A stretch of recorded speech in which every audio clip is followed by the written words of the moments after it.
Nah, kemudian kita lanjut ke nomor yang kedua. Mungkin sebelumnya perkenalan lagi, nama saya Damration ID dengan NIM 2802403031. Dan kali ini saya akan presentasikan jawaban saya untuk nomor 2 karena project dari Deep Learning. Di sini data dirinya juga sama, lalu ada link video penjelasan ini bakal saya taruh di sini. Lalu untuk salam pertama juga sama, yaitu saya akan mengimport dulu library-library yang saya butuhkan di sini. Di sini misalnya menggunakan TensorFlow saya untuk deep learning ya. Lalu ada trend test split, ini ada SSIM buat menjadi evaluasinya nanti dan juga untuk random seed-nya. Dan yang basicnya ini ya. Import warning juga agar uploadnya lebih rapi. Lalu yang pertama itu diminta untuk loading dan scaling data. Lalu tampilannya contohnya juga pisahin datasetnya 80 banding 10 banding 10. Sini saya juga sama yaitu menggunakan Kaggle untuk run-nya karena meminjam GPU-nya. Jadi datasetnya juga di-upload ke Kaggle. Saya menggunakan dataset foto kebetulan di sini. Jadi kalau di data Kaggle dataset itu saya lihat ada tiga tipe yaitu ada CSV, foto dan juga UByte. Namun di sini saya memilih yang foto khususnya overhead karena memang saya ingin data yang original yang saya jalanin di sini. Lalu yang foto gitu ya. Jadi benar-benar bisa mengekstrak, bisa mendapatkan hasil dari data yang sebenarnya. Lalu targetnya saya mendapatkan oil gas field dan juga stadium atau nomor 3 juga indeks 3 dan indeks 8 karena NIM saya kebetulan ganjil dan juga saya laki-laki. Ini adalah logika untuk mendapatkan fotonya dengan cara mengambil dari dataset, lalu misalnya menggunakan ada warning-warning kalau saya error, lalu menggunakan fotonya itu kebetulan JPG di sini, tapi PNG adalah JPG ini saya berikan berjaga-jaga, lalu ambil foto satu-satu dan juga digabung semuanya untuk fotonya. Karena memang di sini kalau mau di split itu, maksud saya datasetnya itu terbagi menjadi train dan juga testing, train dan testing. Jadi kita gabung dulu semua datasetnya baru kita split soal logika kita. 80 banding 10 banding 10. Ini mendapatkan hasil fotonya ada 1946. Lalu di sini juga, nah lalu di sini saya juga melakukan normalisasi pixelnya ya. Jadi ini dengan cara membagi seluruhnya dengan array, membagi seluruh array dengan 255. Biar si nanti decoder si sigmoid itu bisa eh, berjalan lebih stabil dan juga memang sigma itu harus menggunakan decoder ini gitu ya. Di sini saya menampilkan contoh datanya yaitu 8 dari stadium dan juga 8 dari oil gas spill. Dengan visualisasi datanya. Lalu di sini saya juga memberikan logika split dataset, di mana split datasetnya itu saya akan membagi menjadi 0,2 dulu, jadi 80 untuk train dan juga 20 untuk test dan validation. Lalu test dan validation ini bakal saya bagi dua, 0,5. Jadi 10 buat 10% buat test dan juga 10% buat validation. Lalu sini tampilkan datanya. Misalnya buat datanya ada 798 buat yang train oil gas field, yang stadium 798 dan seterusnya. Lalu yang kedua itu saya diminta untuk membuat arsitektur baseline-nya untuk dimension reduction dari 784 ini atau 28 kali 28 menjadi dimensi 128. Lalu kita melakukan evaluasi dengan menggunakan structural similarity index atau SSIM pada data text-nya. Dan di sini saya sudah membuat baseline autoencoder-nya. Di sini sesuai dengan yang gambar di soal gitu ya. Jadi ada encodernya, ada convolution-nya, max pooling, flatten, James dan juga modelnya ini untuk baseline-nya. Baseline itu ada encoder dan juga decoder di sini. Lalu kedua ini bakal digabung di autoencoder atau end-to-end di autoencoder. Lalu dari sini ditampilkanlah masing-masing dari sumerinya. Ada total parameternya dan juga arsitekturnya. Lalu kemudian untuk menjalaninnya, sebelum menjalanin, saya menggunakan compiler ada optimizer item. Lalu learning rate itu di 0,001. Lalu saya menggunakan MSA. Lalu untuk di sini saya juga memberikan logika callbacks untuk early stopping dan juga untuk reduce LRN, LRR, R on, RTO gitu ya. Callbacks. Callbacks ada dua di sini dalam memberi story. Dan di sini epoknya akan berjalan sebanyak 100 epok. Dan lanjut ke baseline ini gambarnya. Ini sebenarnya udah cukup bagus gambarnya karena dia bisa konvergen di akhir. Lalu di awal ini memang agak fluktuasi dikit aja. Lalu juga yang turun di awal ini menandakan bahwa memang programnya model itu udah berjalan gitu ya. Baik, udah mulai belajar. Lalu di sini juga menunjukkan bahwa tidak overfitting di sini, cukup baik. Lalu untuk baseline ini dievaluasi dengan cara calculate SSCM ya. Jadi menggunakan data dari menggunakan evaluasi dari SSCM ini, lalu diminkan. Saya menggunakan min atau rata-rata di sini min rata-rata jadi dari dua kelas. Jadi dari yang stadium itu memang ada rata-rata sendiri, ke OLGS rata-rata sendiri, dan hasil akhirnya itu min dari si keseluruhannya. Walaupun kamu bisa milih gitu ya nanti, bisa tampilkan semuanya. Nah, ini evaluasinya. Oh, kita bisa lihat bahwa min dari keseluruhan itu dari 0,56 untuk yang baseline, kalau yang stadium 0,67, lalu untuk yang OLGSP itu di 0,4 dengan loss MS-nya di 0,01. Nah, kemudian di sini juga saya berikan visualisasi setelah baseline itu dijalanin. Jadi bahwa dengan SIM 0,56 ini datanya itu udah mulai ada pola, namun masih belum terlihat gitu ya. Ini bahwa ini original ya. Bahwa ini data yang OLGSP atau stadium gitu. Lalu ada distribusinya. Distribusinya juga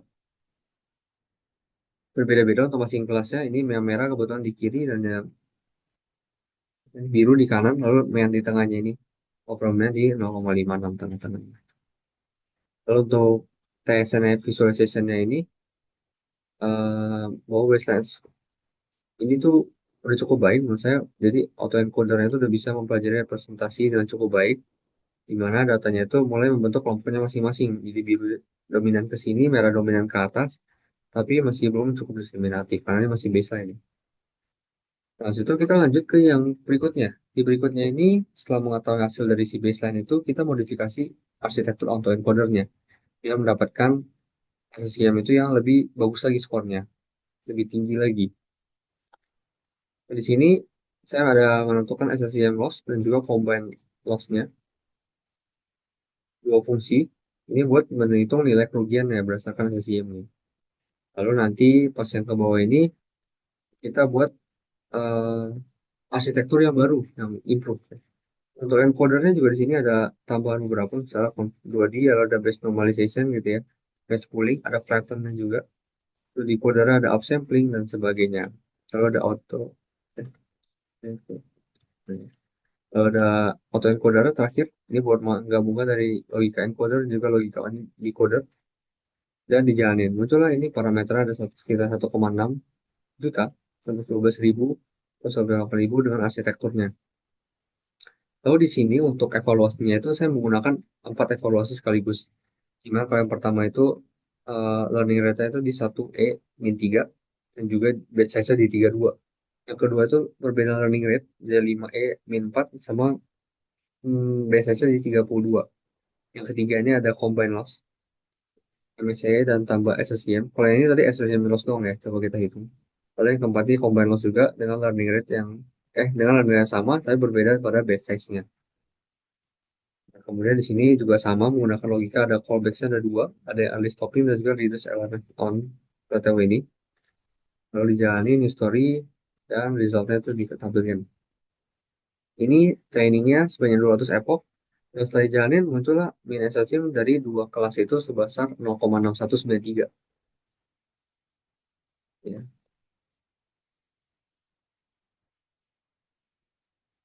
itu buat yang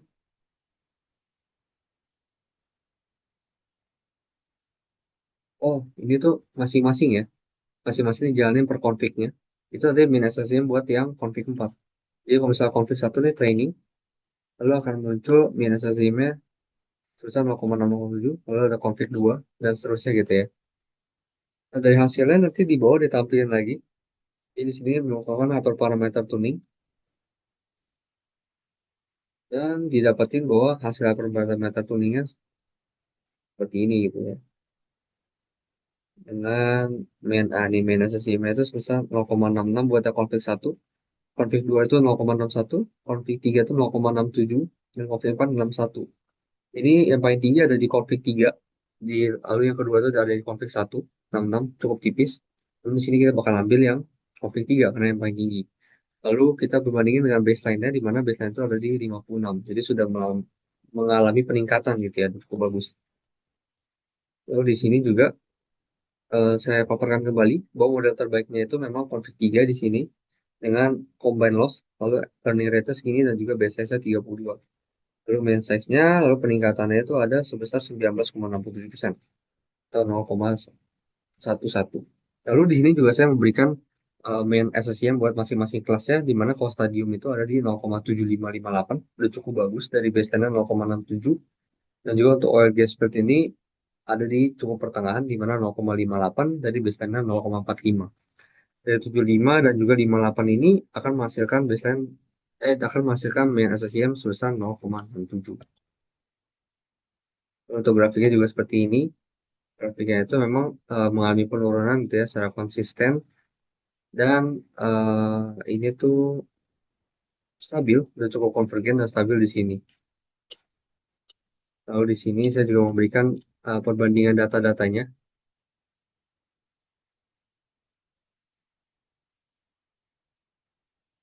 Perbandingan datanya untuk yang pertama yaitu dari si stadi ini stadium, ini oil gas field gitu ya. Nah, kemudian untuk distribusinya juga kalau misalnya kita lihat improve, ini udah mulai cenderung ke kanan dikit gitu ya, udah mulai ke kanan. Ini juga mulai kanannya cukup tinggi gitu. Ini. Nah, lalu kita juga lihat min ya, bahwa minnya ini udah mulai bergerak ke kanan, udah mulai mengalami peningkatan. Ini untuk masing-masing konflik tadi perbandingan bar plotnya. Lalu untuk baseline ini juga, buat yang ini, buat TSNE ini juga bisa kita lihat bahwa memang ini udah membentuk kelasnya gitu ya. Udah cukup membentuk kelasnya, udah cukup terpisah. Jadi kalau baseline ini cukup masih tergabung di sini ya. Terus habisnya di sini juga, oh ya di sini juga saya fokusnya 128 dimensi latennya ini tetap saya fokuskan.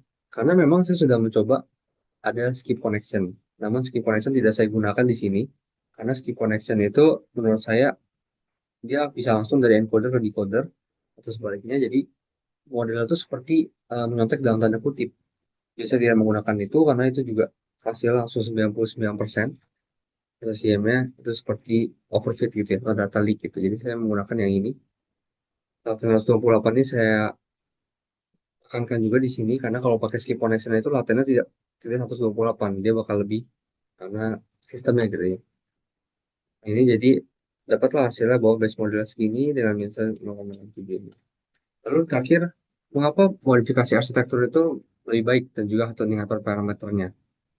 Jadi di sini memang dari bukti-bukti yang hasil evaluasinya, lalu visualisasinya, itu memang ini terbukti lebih baik gitu karena mampu meningkatkan kualitas citra secara signifikan.